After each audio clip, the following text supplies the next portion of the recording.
Hey guys, how's it going? So I'll just take my earphone out.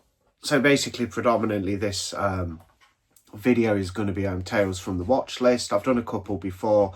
Obviously in the past I've done a lot of like videos where I've talked about what I'm watching. Not something I've always done too frequently on the channel, but as well as doing stuff like reviews of latest releases, unboxings, you know, all that type of thing, or showing what I've picked up, I also like talking about what I've actually been watching. You know, sometimes the videos don't do that well, like number wise, but that's not always why I do this. Like, it's not predominantly the reason I have a channel. You know, I just like coming on here and kind of talking to different people in the comments and whatnot, and just talking about what I've been watching. So predominantly this is a tales from the watch list. I don't cover everything I watch. Like in this video, I'm not going to cover a lot of the stuff I've watched on streaming. I may do a separate video for that, but what I will cover is these five. So there's 5 films here. I'll go through them one by one. Few thoughts, little mini reviews on the first time watches. But also it's a video of 2 parts. So I will be doing a little list of films that I'd like to revisit. So as well as the latest watches, some of the latest watches, should I say, I'll be going through this little stack, and this is a stack of films that I've seen a few times. Some of them I've only seen once, but I would like to revisit them. So in the remainder of September, there's a couple of bits coming out that I'm going to be watching, like the Night of the Living Dead 4K. I think that's out on Monday, so hopefully this week that'll get dispatched. I've ordered the 4K Steelbook. Great film, that is. Really good remake. Can't wait to see that on the 4K format, and at least have a really like kind of, you know, like top tier edition of it. It'll be nice. I did have the Umbrella, but that was a little bit bare bones. I'm not even the biggest Steelbook collector, but I am looking forward to that release. And of course, Creepshow in a couple of weeks. Creepshow 2 on 4K I'm looking forward to. So I'll be doing like a review slash unboxing on those. But for this video, latest watches, and I'll be talking about these, as I said. So what I've done is I picked out 5 movies that I'm going to watch in between other films, you know, like new releases and things. I'm going to watch these 5 films again because it's 5 I'd really like to revisit.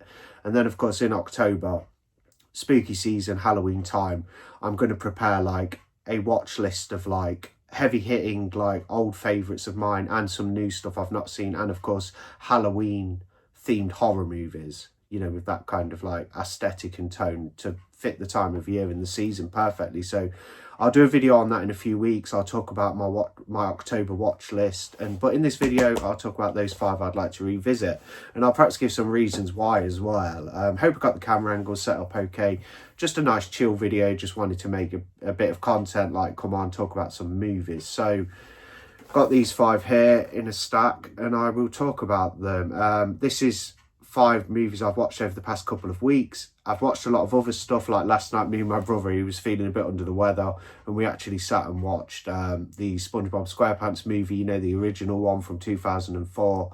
That was quite fun to revisit, but I did stream that one because I don't have a physical of that one. But I picked up this new release, Dangerous Animals 2025 movie, and overall I thought it was really good.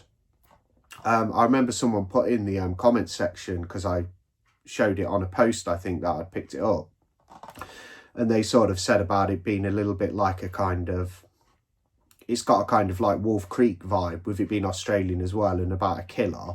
It's kind of got a Wolf Creek vibe with sharks thrown in, and when I watched it I completely got that, especially with the killer. I mean, he was an interesting character, played well as well. I don't know exactly who the actor is, and I perhaps should have looked before, but the guy who plays the killer in this does a really good job. You know, he's kind of got a bit of, he's kind of charming as well with people who are unaware of what he is, and then he kind of lures them in. But yeah, I'll do a quick few my thoughts on Dangerous Animals. Might be a couple of spoilers, but I'll keep them very mild, so do bear that in mind. It depends what you regard as spoilers, but I want to talk about the movie a little bit. So it is basically about this, she's a surfer, isn't she? This woman, what's she called, like Sapphire or Zafir or something, and she meets this guy, like hooks up with him, and then she gets kidnapped by the killer. And his kind of MO is basically he's obsessed with sharks, and he takes his victims onto a boat that he owns, keeps them captive, and then he puts them in a harness and lowers them down into shark infested waters as he records and films it on his video camera. So he's that obsessed with sharks, he's lowering victims down to their death into shark infested waters, and he will just film the victims being churned up. Obviously the main girl in the film, she's like the main protagonist, so she fights back, and it all goes, you know, it's kind of like a cat and mouse game. She's trying to get away off this boat in the middle of the ocean, and the killer's trying to recapture her and get her prepared to be lowered into shark infested waters. But I thought it was a really good horror thriller, Dangerous Animals. I would go out on a whim and say it's probably the best horror film I've watched of 2025.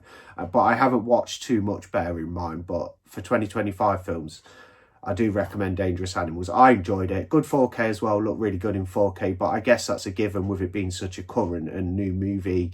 It's going to be shot in that format and look really good. It's not exactly like restored or anything. It's just, I think, natively like shot in 4K anyway. So these new movies do look exceptionally good in 4K, you know, no problems there. But yeah, I'll just give you guys a look at the back. Just a bare bones edition. They didn't even do a slipcover for this one, but I thought I'd pick it up because it was a new one I'd heard good things about, and I was pretty excited to check it out. So Dangerous Animals, I'll give it a rating because I do put my ratings on Letterboxd, you know, so if you're ever interested in following me on Letterboxd, I'll also give you a follow back. I'm just Skin Crawlers on Letterboxd. I believe it's just Skin Crawlers. Yeah, you should be able to find me because I have the logo as well on there, so you'll be able to find me. But yeah, I gave it a 3.5 out of 5. So out of 5 stars, that's the method I rate movies with. I gave it this a solid, very solid, like high 3.5 out of 5 for Dangerous Animals. Really, really good horror thriller.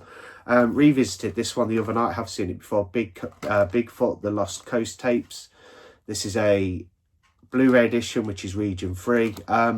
Yeah, it's a good one. Big found footage fan, as you probably know if you watch my videos, and it was really cool revisiting this one. And I might do a couple of mild spoilers again, so do bear that in mind. I won't spoil anything overly, but I may mention a few bits. So this guy's making a documentary. He goes with his crew, stays in these cabins. You've got this kind of crazy old like guy who's very informed about the Bigfoots. The guy who's making the documentary is a little bit skeptical. He wants to make the documentary and capture as much footage as possible, but doesn't necessarily believe in the myth and legend of Bigfoot.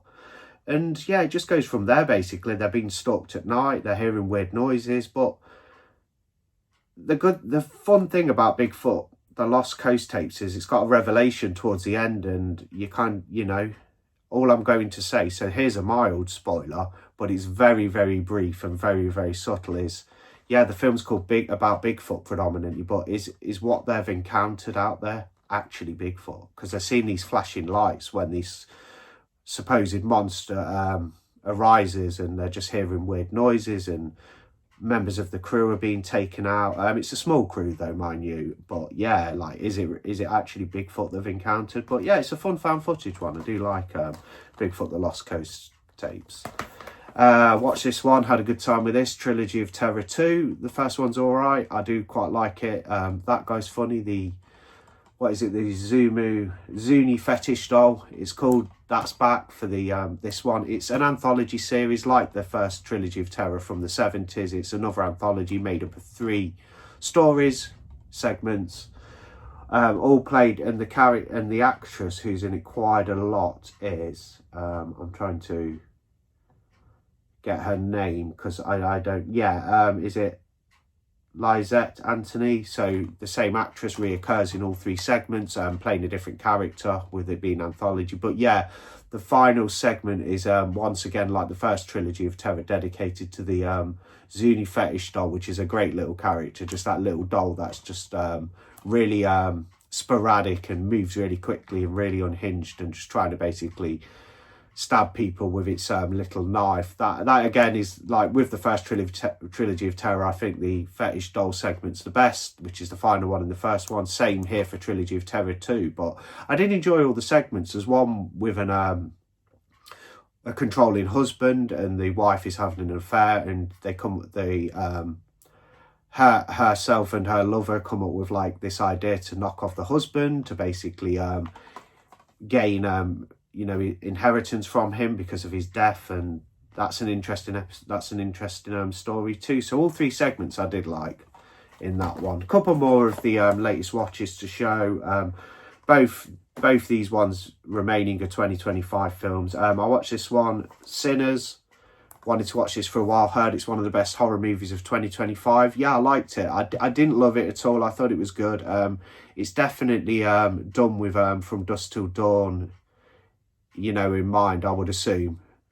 As far as the production's concerned, it mirrors the kind of beats of From Dusk Till Dawn. Completely different setting, completely different characters, but follows that kind of From Dusk Till Dawn format, you know, like a siege kind of. These people are trapped in a barn.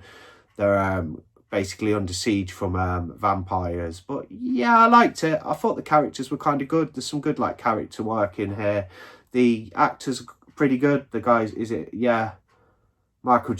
Michael B. Jordan, never seen him in anything else, but he plays the I think he plays both the twins. Is it they're twins or some? Yeah, those characters were good. Obviously, like, overall it's predominantly a black cast, but there is a lot, you know, there's different ethnicities in there. But yeah, one thing I will say about Sinners is, like, I thought the story wasn't as good as it could have been for me personally, but I thought the acting was really good. I like the characters majority of the time, and I thought the acting work was very good in Sinners. I just found the overall narrative a little bit too mirroring of like From Dusk Till Dawn, in a kind of vampiric, like under siege from vampires kind of sense. But it was good. Like, again, I'd give Sinners a solid like 3.5 out of 5. Like, it was a good film. One thing that did annoy me, and I say annoy me, one thing that I didn't really like about Sinners, and I think I spoke about this on my screen record video from last week, and so I won't go into too much if some of you guys have seen it, but some of you guys may only watch, you know, some of my videos, so you don't always know what I've said. But they do like this kind of, you know, when they're under siege and there's like the fight between the uninfected people and the vampires, basically. They keep doing these weird like head trippy scenes, but not overly trippy or anything. I don't want to, like, you know, confuse you guys by saying it's trippy. It's not necessarily trippy as such, but they're like head trips. So basically what they do is there'll be a fight scene going on, you know, like some kind of like gory, brutal, like fight scene, and basically they'll show you what's going on inside a character's mind. Now, that aspect of storytelling does work a lot of the time. I do like psychological movies where they show you inside somebody's mind, but in Sinners, with it being so heavily action packed, I thought that the scene showing what's people are thinking in their head, or weird imagery they're seeing in their mind, took you out of the film. So for me, the sort of like psychological side of it, with what's going on in people's minds and the imagery they're seeing and stuff, was kind of being done well and looking weird and odd. It just didn't it took you out the movie. Like, that's what I thought anyway with Sinners, that bit. For the watches, here's the final one. Just picked this one up, Presents. I think this is a 2024 film, but it's had more of a wider release this year. This was good. Like, this was solid. Again, like, I didn't like absolutely love it, but I appreciated kind of like the direction. It's basically shot from a spirits perspective, so it's not found footage at all, but it uses elements of found footage. You can see that, you know, the way it's shot, and I found it really interesting. I like that. I think it added, I think without that injection of like being, you know, without that way of shooting like it's from somebody's perspective, I don't think the film would have worked so well, because the whole film relies on it, and that's what I liked about it. It was a bit different. It's not exactly groundbreaking or never been done before or earth-shattering, but it was a good way of, it's not always commonplace, that style. So it was cool to see it from somebody's perspective, like POV point of view. And this time it's from a spirit's perspective. And yeah, it's a pretty good film. It's a very like slow burn Presence. Like, it's pretty slow and it builds and builds, but it's got like a good twist at the end, which I won't spoil at all. And it's definitely worth a watch. So I would highly recommend Presence. And not to sound boring, but it got the same rating as the last couple. I gave it a 3.5 out of 5. I think, like with Dangerous Animals, I really enjoyed that, but there were parts of it that didn't work for me. This is back to Dangerous Animals. Like, again, this is why I sort of, 3.5 is a good rating from me. You know, if something gets over a 3, it's pretty good. Like, I'm a bit more like, I used to give things 4 stars like well easier, but now I'm a little bit reserved. Like, so even to get a 3.5, it is, if I give something a 3.5, that means I did really like it. But yeah, Presents, interesting way of directing. It mainly involves a family dynamic. You know, you've got the daughter's been a bit suicidal. One of her friends has committed suicide in her friendship circle, and you know, she's a bit lost and kind of distraught from that. The mother gives like her brother preferential treatment, meaning he's kind of like the main focus of the mother. So kind of like the daughter's needs kind of get like swept under the rug a little bit, if you will. Like they're not exactly a dysfunctional family, but you can tell the mother favours the son in the film. Not that she's horrible to the daughter or anything, she just favours the son. But yeah, it was a good film, Presents. There's a look at the back anyway. If you like a slow burn kind of ghostly movie, sorry, a bit of water escaped my mouth then, gross. But if you like a sort of ghostly movie that's shot differently from a spirit's perspective, with a good twist at the end, that is not exactly, again, the most earth-shattering twist, but it makes the narrative more interesting. It was good. So that's the 5 I've picked for what I've been watching. There has been more stuff I've watched, obviously, on streaming. I do stream a couple of it. It tends to be more of a later at night time type of thing. Like, say, if I get really tired, but I still want to watch a movie to, like, kind of help me drift off to sleep. Even if I'm sat in the living room, I will just, like, watch streaming sometimes because it's more casual. You can just throw something on, and they have a good assortment of horror on platforms like Amazon Prime. But predominantly I'm watching physical. It's just I do late at night. Sometimes I think, you know what, like I'm just going to throw something on streaming, especially if I'm in bed watching TV. I often just listen to audio books or like creepy story podcasts when I'm in bed. That helps me drift off to sleep. So yeah, on to the next part of the video now, because I thought I just wanted to switch it up a little bit and not rely just on doing a Tales from the Watch List. Predominantly, I'll title the video Tales from the Watch List, with some movies I'd like to revisit. So I've picked up 5 here. I'm going to get these watched in September. They'll be, you know, they're rewatches, but they're things I want to get watched before I move on to my Halloween October watch list, which I will be covering on the channel. Like, I'm interested in talking about film. I don't think I do it enough. Like, I do them, but I think it's a bit few and far between. I think a lot of the time in the past I've focused too much on new releases and not actually talking about what I've been watching and the movies themselves, and I'd like to do a bit more of that. Not that I'm not going to do the other stuff. The channel's a bit of a mixed bag, and I'm happy with that. That's the way I like to present my videos a bit. You know, if you watch me a little bit, you kind of get a feel for what I'm like. And yeah, just talking about the movies in general is something I've wanted to kind of do more on the channel. So these are my 5 I'm going to revisit before September's out, with new releases and a bit of like films on streaming and TV shows in between. But I thought I'd revisit these 5 when I get time. Hopefully I'll be able to do it by the end of September. I'd like to go back and watch this Mikel Sovi film, and that's Stage Fright. This is a good one. I love the look of the killer, you know, the big owl mask head. He wears like a big kind of owl head, and it's set on a stage predominantly. It's basically this these people are going to be a part of a musical. They're kind of like trapped in this building where they're doing, you know, practicing and doing the practicing for the main show. They're stuck in a building, and this killer's on the prowl and killing them off. Like, really good Italian slasher film. Mikel Sovi, I think he's a bit of a protege of Argento, or was. And yeah, he's done some good films. Like, he's not got the biggest filmography, but his filmography for how, you know, for what he's done and how small it is very good. And I can't wait to revisit Stage Fright. So there's one. Another one I'd like to revisit. I never got the 4K from Umbrella. I'm still on the Umbrella Blu-ray, and it's one of these Beyond Genre releases, Beyond Genre Genres Volume 4, and that's Razorback. It's an Australian one. I'm quite, you know, me enjoying Dangerous Animals so much, and being quite a fan of Wolf Creek, I thought I'd go back and watch another Australian one, and that's Razorback. So it's basically about a big boar. There's another film called Boar, isn't there? That's Australian. Who's in that? Is it that Nathan Jones guy? And maybe Bill Moseley's in it, I think. It's called Boar. It's actually on Shudder. I need to revisit that sometime as well. I don't mind a big, like a creature feature, especially if it's like a big killer pig. It's kind of fun, or boar. But Razorback kind of set out in the kind of like outback, isn't it? It's a bit like desert based from what I can remember. But I remember that little about it. I'd love to go back. So I picked out a double pack here, but I only plan on revisiting one of the films in this little, you know, rewatch thing I'm doing for September. So I picked that I want to go back and watch The Video Dead, because I watched the Video Dead when I picked up this release. Terrorvision I really liked. That was really kind of campy and fun and goofy, but I'm not going to go back and watch Terrorvision yet. I'm actually going to go back and watch that one that I'm tapping on, and that's the Video Dead. Because I was watching again, this is how I found The Terror Within, which I've recently picked up.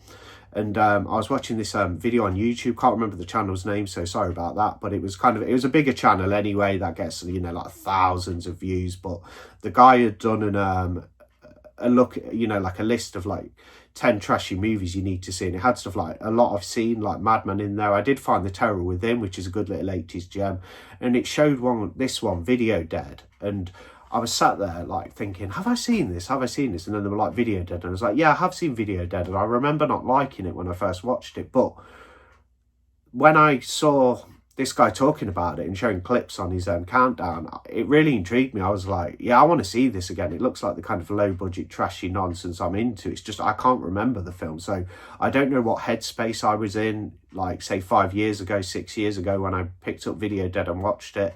I might have been in a bad headspace or had something else going on in my life that kind of distracted me and took me out of the film. Can sometimes be the reason why I don't enjoy certain movies. But Video Dead, basically, I really want to go back and revisit it after seeing clips of it. I thought I'd pick a kind of like remake as well. I'd love to go back and watch. I probably should wait till this one comes out on 4K because it'll probably come out on 4K in the next couple of years. But regardless, I want to go back and watch the 2006 Hills Have Eyes remake because this is an awesome remake. Everything a remake kind of should be. Take the source material, like, you know, change it a little bit, alter it, keep the beats of the original whilst introducing people to new characters in that world and, if you will, in universe. So, and that's what the Hills Have Eyes does really well, a bit like the 2003 TCM. It's got the beats of the original, like Wes Craven's classic, but it does its own thing, is what I'm trying to say. Basically, I love a remake when they're a good remake and they keep the beats of the original, like the core sort of skeleton or core idea, but then branch off into their own areas, and that makes a good remake, I think. No one wants a shot by shot like complete remake. You kind of want to reimagine it. So it's like, yeah, it's got the beats of the original and the kind of core idea, but it's going to do its own thing, and the Hills Have Eyes really does its own thing. And this one's probably a little bit more violent. I know a lot of people like this one more than the original. I have to say, like, from what I can remember of this remake, I'm more in the camp of like being, you know, saying the original's that a little bit better with it being the original, and I am quite a fan of the Hills Have Eyes. I watched the original a few weeks ago. Such a great Wes Craven film. I think it's like his second movie as well. But yeah, gonna go back and watch the 2006 Hills Have Eyes. And finally, I thought I feel like watching, you know, we're getting into spooky season. I actually want to go back and watch some Lovecraftian stuff. So I'm going to go back and watch The Resurrected. Can't remember too much about it. It's got who's the guy? Chris Sarandon in it, who's in Fright Night. And I want to go back and watch this one. This is getting a 4K from Vinegar Syndrome as well. But I'm going to stick with the Blu-ray. I don't feel like I need this one on 4K. There is a lot of things I do upgrade to 4K. And maybe if I enjoy it on this rewatch, it may be one a case of me picking up the 4K when it gets a standard release from Vinegar Syndrome and it's like 20 or under in a sale. I may grab it, but for now I'm not going to go with the limited edition 4K. I'm going to stick with my Scream Factory Blu-ray just because I feel happy with it. But like I say, that could change. I mean, if I don't need a box, like a big box for this film, like limited edition, but if they do, you know, when they do a standard and say if I see it in a sale, I may pick it up if I enjoy it on rewatch. But from what I can remember, it's got a good Lovecraftian atmosphere, you know, with the kind of creatures and stuff. And yeah, I'm interested in watching it again. Can't remember too much about it though, so I'm not going to like go on too much because it's been a while. I've not watched it for about 5 or 6 years. But this is a Region A release as well, a Scream Factory one. So there's some of my things that I'm going to be revisiting. There's 5 ones that I want to revisit, and then of course I did my Tales from the Watchlist. And yeah, Dangerous Animals is probably the best 2025 film I've seen. I've only seen a handful, like this one, Companion, Sinners, Presence. You know, I haven't seen everything that's come out yet. I heard Megan 2's not good. I quite like the first Megan. I was hoping for the sequel though, because it was inevitable it was going to get a sequel because it did quite well, and she took off as a character like Megan. I think, you know, there's figures of her now and everything, but apparently Megan 2's awful. I don't know myself, but apparently they divert from the horror theme, and it's a bit more of like an action film, is it? Whereas the first Megan was like thriller horror. It was good. Not gory enough. There was a few violent bits in there, but I did enjoy the first Megan overall. I thought it was kind of a good, modern, kind of okay, run-of-the-mill kind of like killer dog film. But apparently Megan 2's awful. That's what I keep hearing from many different sources. I don't know firsthand because I've never watched it, but there's a few more 2025 ones I want to revisit. But the best I've probably seen myself are like these three. And that's, like I say, Presence I really enjoyed. Bit different, that one. Sinners was good, but I think it could have been better. I think with Sinners, it's had a lot of hype. So, you know, I just didn't get the hype too much. It was a very good film. I just don't get the hype with it. But Dangerous Animals, that's probably my favourite I've seen for 2025 so far. So, yeah, guys, thanks for watching. And like, comment, subscribe. You know, always lots of different content on the channel. I do kind of like to keep things as a mixed bag. I'll do some more videos, more talking about movies. Within the next week, I'll be doing a like unboxing and review of the Night of the Living Dead 1990 Tom Savini remake 4K, because I really want to do a video on that with my thoughts and things and stuff. And I'll do Creepshow 2 when I get my hands on the 4K. I will revisit that in 4K and talk about the new release, like unbox it perhaps. I don't do so many unboxings now, guys, because I remember at one stage I used to do unboxings. Say even when I bought a release like this, like a standard release, I would unbox it and just show it like from POV. But I don't really want to be an unboxing channel. Like I don't mind doing unboxings with a review. So a lot of the time you will get an unboxing on my channel, but I will kind of like put a review on the end. So I might unbox the edition and then go watch the new release. Then I will film a review with me actually on the camera. So you will get some like POV stuff still on this channel, but I don't always want to be doing unboxings, guys, because I don't predominantly want to be an unboxing channel. Like, sorry to disappoint anybody who's here for that. You will get unboxings. It's just, or at least videos where I show the release. So even if I don't do it in POV style, if I do a detailed somewhat review on a new release, I will like show all the physical supplements and the, you know, the packaging and stuff. It's just I don't want to be predominantly an unboxing channel at all. It's not. It was good for a bit to get me like into the kind of rhythm of making videos to begin with. Like, I do recommend that, you know, if you've got, you know, if you're into your physical media and you kind of want an outlet for your like hobby or like your fandom, like it's great having a YouTube channel, and it's helped me so much in different ways, like over the years, you know, like mentally and stuff like that, when I've had like issues and like, you know, just life in general getting you down and things. It's nice to have an outlet and speak to different people with the same like hobby and interest of like watching and collecting films, physical media stuff, you know, collectibles, whatever I cover. Like, it's great like conversing with different people who have that interest, and it's helped me no end. And like a lot of you guys, like through the comments section alone, who I sometimes, you know, exchange comments with like regularly or every so often, you know, you guys are great and I really appreciate it. And over the years since starting the channel, some of you guys, like, I don't know you personally, but like as far as like being online and talking to you and comment sections on here, like you guys have been phenomenal. Like, you guys have helped me no end. Like, without even, you know, you're probably not even aware of that, because I don't speak about, you know, personally too much. Just stick to the kind of what I'm talking about, you know, like the theme of the content. But yeah, like, you know, it's helped me no end. Like, so what I was trying to say is, like, you know, if you're a physical media collector and you're kind of thinking, I need an outlet, I kind of want to like do vlogs, if you will, because it's basically vlogging, isn't it? Like, you know, I want to make videos and have a channel. It's really fun, like, you know, and it can help you no end mentally. Like, yeah, it's great. I love doing the channel. Like, yeah, most things about it I enjoy. Like, sometimes I find it difficult because, as well as like just doing the channel for fun, which is predominantly why I do it, I also want the channel to do well. So I'm kind of got like that. It's like, yeah, I do this for myself, like mentally, because it gives me an outlet and I get to converse with great people who are into the same things, like collecting physical media and just into movies and films in general. But it also, I want the channel to do well. So it's like, yeah, I do this kind of because it's fun.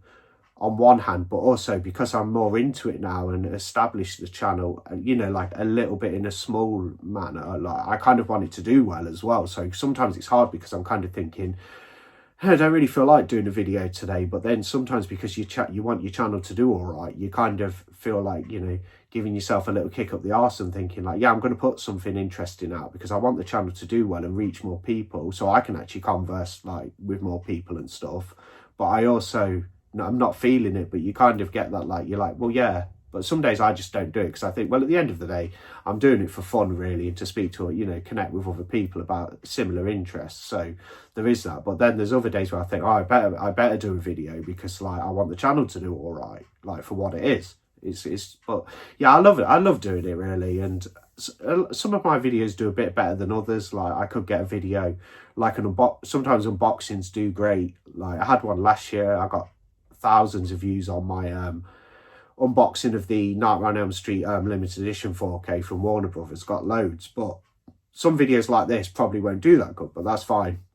I just want to come on and do it, really. But like I say, if you're thinking about doing a channel, you really should. Like, you know if you actually don't, but you're into your collecting and you want to like share your interest of physical media, you know, per se, with like other like-minded people, but you don't have a YouTube channel and you're kind of, you know, on the fence about the idea, give it a go. And even if you're a little bit like, you know, like unconfident at the beginning, like you'll grow. Like some of my videos, I'm more confident than I am still on other videos. So even now, I've been doing the channel about like 3 or 4 years, and sometimes I feel really confident and outgoing on videos, as you can probably tell, and then other times I'm just more relaxed and like kind of, you know, how you would encounter me like on a kind of run-of-the-mill day, like, you know, in person. Like that's what I'm like. This one I'm just really chilled at. I am going on a bit now, but I just wanted to, like, you know, talk about a little bit about how the channel's helped me, like, mentally. You know, it's helped me no end. You know, it's actually gave me more confidence. I've always wanted to do a channel, like,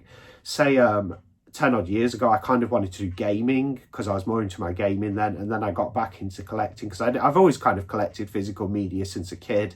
You know, I used to collect like videotapes, VHS, and then went on to DVD, of course. And but yeah, 10 odd years ago, I really wanted to do a gaming channel, but didn't really bother with it. The idea didn't really take the idea any further, and then I got so back into physical media, you know, when I needed it. You know, I was going for a tough time. Don't want to go into too many details with, like, you know, like my health and stuff on the channel personally, just because it's really personal stuff. But that's one of the reasons. But I will say, like, up front, like, one of the reasons I did start a channel is because it's just been a great outlet. It's been fantastic, and yeah, I just enjoy it now. It's just like a part of me now. So if you're ever on the fence about doing a channel, just give it a go. Because even if you do POV to begin with, like I did, like, you know, the more like familiar you become with talking on camera and recording yourself, the more likely you're going to want to come on camera as well. So you could start POV like I did, and then just build up kind of like, you know, like build up your like skills of like presenting a video, or your confidence, if you will, and then you'll be on camera eventually. I can assure you, like, it'll just be a natural progression. That's how it was with me.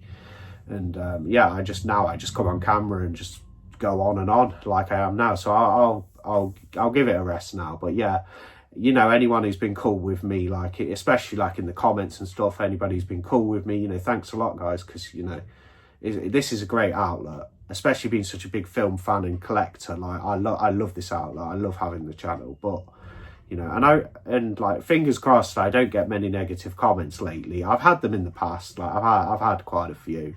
It can go either way with me. Sometimes I'll just be a grown up and just think, you know what, stuff those people if they want to be negative. It's their problem, not me. They're taking time out of their day to come and criticize me or my views or opinions. You know, I just think like that and just discard the comment, and sometimes even just delete it.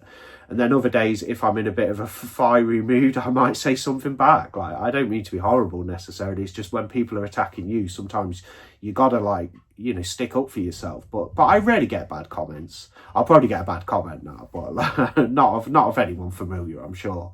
But yeah, you know, yeah, I could cover like gaming a little bit more on the channel, like, you know, but I don't game as much as I used to. I do really like gaming, but I've just picked up a new PS5 game, which I'll show on a video. It's an remaster of like one from 2006 that I loved it when it was released, and I've just picked it up on the PS5 remaster. And it was it's one of these crossover games, because it was originally an Xbox exclusive, and now they've done it for the PlayStation, and I can't wait. But I'll talk about that on another video. So thanks for watching, guys. See you on the next one. Bye. It will help you ease your mind. You can feed the dog. You can feed the dog all the lovely words, all the words in his belly.